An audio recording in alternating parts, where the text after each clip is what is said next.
स्ट्रादिवारी court में आपका स्वागत है। आपका पॉडकास्ट जो वाद्य यंत्रों की आकर्षक दुनिया के चारों ओर घूमता है। आज मैं आपको एक रोमांचक यात्रा पर ले चलता हूं, चोरी हुई वायलिनें। आराम से बैठिए और खुद को प्रवाहित होने दीजिए। कभी कभी एक नाम ही पूरे संसार को मन में उत्पन्न कर सकता है। स्ट्रादिवारी। संगीतकारों के लिए यह लगभग एक जादुई शब्द है। संग्रहकर्ताओं के लिए यह एक वादा है, इतिहास का, पूर्णता का, मूल्य का। और चोरों के लिए, खैर, चोरों के लिए यह एक प्रलोभन है जिसे कुछ लोग सहन नहीं कर सकते। कल्पना कीजिए कि एक वाद्य यंत्र जो 300 साल पहले सबसे महान वायलिन निर्माता के कार्यशाला से आया था, जिसे राजाओं और वादकों ने बजाया, दुनिया के मंचों पर सराहा गया और प्रतिभाशाली संगीतकारों के हाथों जीवंत किया गया, और आज ये एक मामूली सूटकेस में है, कहीं अंधकार में, दुनिया की नजरों से दूर। Akronym. Dass so etwas passieren kann, dass diese Meisterwerke verschwinden, ist keine Theorie. ये अत्यंत दुर्लभ है, लेकिन वास्तविकता है, कभी कभी। और शायद यही कारण है कि ये कहानियां हमें इतनी आकर्षित करती हैं। ये क्राइम कहानियों जैसी हैं, लेकिन लकड़ी, लाह और ध्वनि की आत्मा के साथ। एक प्रसिद्ध कहानियों में से एक, कम से कम अमेरिका में, है टोटेनबर्ग एम्स स्ट्राडिवारी की। यह 1730 में बनाई गई थी, एक ऐसा वाद्य यंत्र जो बजाते समय हमें सांस रोकने पर मजबूर कर देता है। लेकिन यह केवल वायलिन ही नहीं है जो इस कहानी को खास बनाता है। यह एक विशेष परिवार से जुड़ाव है। रोमन टोटेनबर्ग, एक पोलिश मूल का वायलिन वादक जिन्होंने 19वीं सत्तावन में अमेरिका में करियर बनाया, ने इस स्ट्राडिवारी को 1943 में $5000 में खरीदा था। आज के हिसाब से यह शायद मामूली लगे, लेकिन उस समय यह एक खगोलीय राशि थी। उन्होंने इसे बजाया, उनके साथ जीवन बिताया, यह उनके कला का केंद्र था।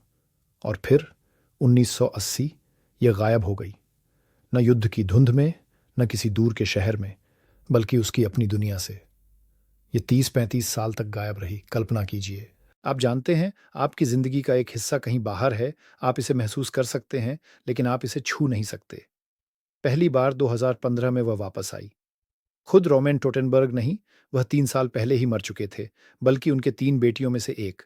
उनमें से एक प्रसिद्ध एनपीआर रिपोर्टर नीना टोटेनबर्ग हैं, जिन्होंने इस वायलिन की वापसी को सार्वजनिक किया। इसे उस संदिग्ध चोर की पूर्व पत्नी ने खोजा था।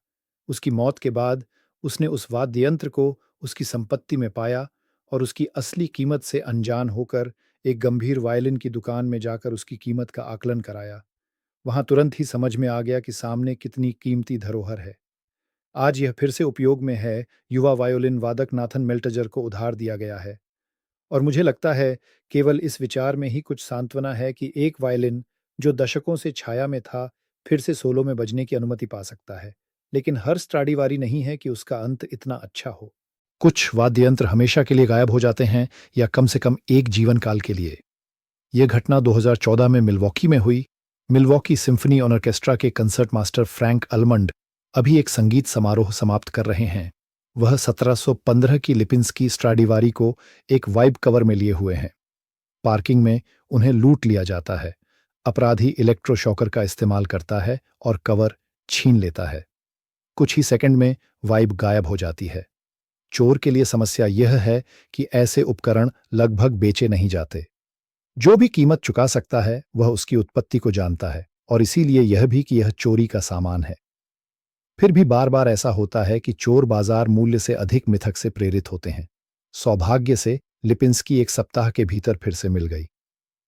उससे भी दुखद मामला है 1727 की डाविडॉफ मोरिनी स्ट्राडिवारी का। उसकी मालिक एरिका मोरिनी 20वीं सदी की सबसे महत्वपूर्ण वाइबर्स में से एक थीं। 1935 में 91 वर्ष की उम्र में वह अस्पताल में थीं जब किसी ने उनके न्यूयॉर्क स्थित घर में घुसकर वह स्ट्राडिवारी चुरा ली, जिसे उनके पिता ने 1924 में खरीदा था। उन्हें कभी नहीं पता चला कि उनके साथ क्या हुआ। वह बिना यह जाने मर गईं कि उनकी प्रिय वाइफ कहाँ है। आज तक वह लापता है।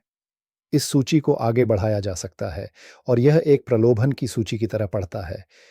1917 की ओइस्त्राख स्ट्राडिवारी चोरी और पुनः प्राप्त। 1716 की कोलोसस स्ट्राडिवारी जो 1998 से गायब है। एक्रोनिम डायकोचांस्की स्ट्राडिवारी 1997 में चोरी हो गई, 1991 में वापस आई। कुछ कहानियां लगभग अवास्तविक लगती हैं, जैसे कि ड्यूक ऑफ अल्कांटारा स्ट्राडिवारी, जो कथित तौर पर ऑन्टो के छत से गिर गई थी, इससे पहले कि वह दशकों बाद फिर से दिखाई दी।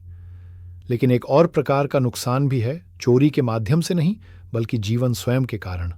स्ट्राडिवारी, जो कार दुर्घटनाओं में नष्ट हो गए, उपकरण जो आग में जल गए, ड्रेसडेन की बमबारी का धमाका 1945 का, जिसने न केवल इमारतों को बल्कि अनमोल संगीत उपकरणों को भी मिटा दिया।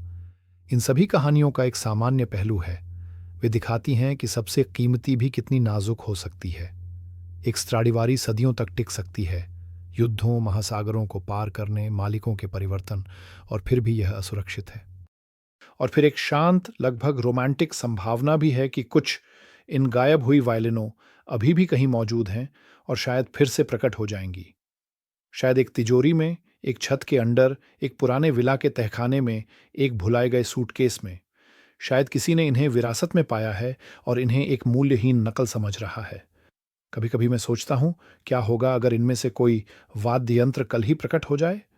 क्या दुनिया तुरंत जान जाएगी? क्या इसे एक संग्रहालय की शोभा में, एक डिस्प्ले में दिखाया जाएगा, या फिर से किसी संगीतकार के हाथ में आ जाएगा ताकि वह सदियों पहले जैसी ध्वनि कर सके? शायद यही इन कहानियों का जादू है। वे कला, अपराध, इतिहास और आशा को जोड़ते हैं। और जब तक कहीं कोई अनदेखी स्ट्राडिवारी अभी भी सो रही है, हम चौंकेंगे जब कोई किसी पुरानी वायलिन को कहीं खोज निकालेगा और उसे इस प्राचीन प्रतिष्ठित इतालवी मास्टर के नाम से जाना जाएगा। यह आज के लिए इतना ही। धन्यवाद कि आपने फिर से स्ट्राडिवारी कोड में सुना। हमारे पॉडकास्ट को सब्सक्राइब करें, इसे दूसरों के साथ साझा करें और इस ध्वनि यात्रा में हमारे साथ बने रहें, जो वाद्य यंत्रों की आकर्षक दुनिया में ले जाती है। रुचि बनाए रखें, हम मिलेंगे।